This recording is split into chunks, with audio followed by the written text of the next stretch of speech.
Dragon Ball, whether it's Dragon Ball Z, Dragon Ball Super, or even the original series, has always been synonymous with displays of power. From iconic feats of destruction to jaw-dropping transformations, power statements and demonstrations are at the franchise's core. It's what defines it as a power fantasy fighting anime. However, as the series progresses, the way power is portrayed becomes increasingly inconsistent. Let me explain.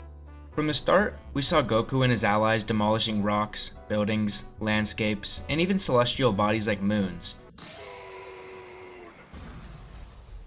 These were straightforward and understandable displays of power. For example, someone destroys a moon, they're stronger than someone who can destroy a building. Someone blows up a planet, they're even stronger. It's simple logic. But as the series went on, characters became thousands of times stronger, at least according to the narrative. Yet for some reason, the visuals failed to reflect this growth. Let me give you a few examples. Early in Z, during Goku vs Vegeta, the beams they fire at each other are stated to be thousands of times more powerful than the Kamehameha Jackie Chun used to destroy the moon in the original Dragon Ball. Logically, if those beams impacted, the resulting explosion should be thousands or even hundreds of thousands of times more destructive than Chun's moon-busting feat. But what do we get? It's a cool clash of energy, sure, but nowhere near the level of destruction that you'd expect from that kind of power.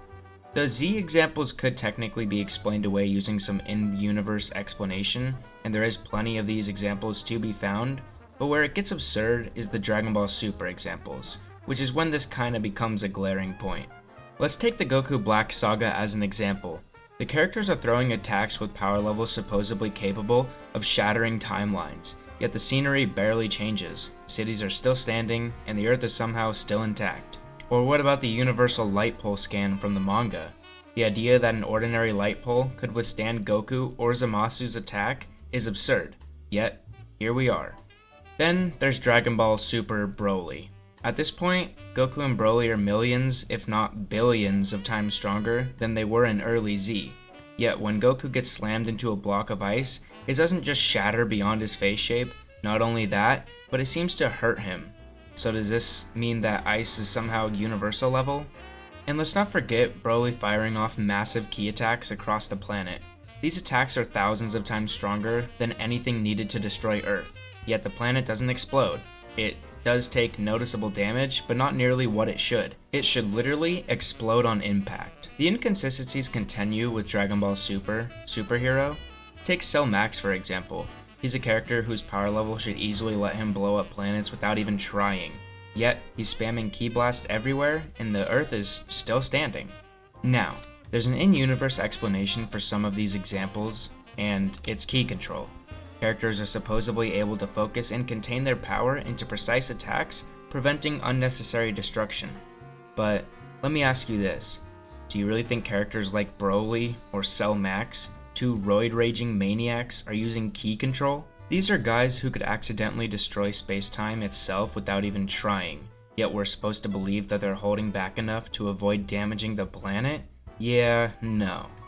I could go on with more examples. If you really look into it, almost every fight at some point after the Saiyan saga should be a threat to whatever landscape the fighters are on at a complete scale.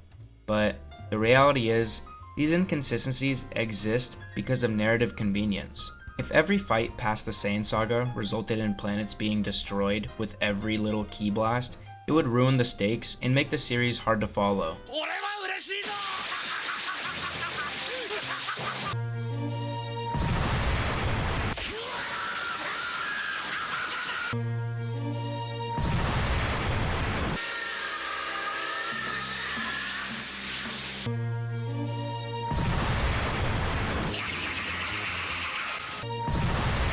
There are times when Dragon Ball manages to portray power levels in a way that makes sense within its own logic.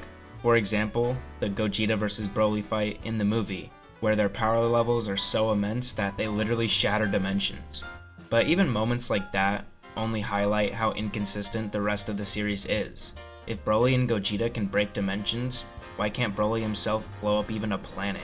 And look, this isn't the worst thing about Dragon Ball, and it doesn't ruin the series for me in any way, but it's just a noticeable oddity that I've been thinking about. Has anyone else noticed this, or is it just me overthinking? Let me know your thoughts in the comments, and yeah, take care.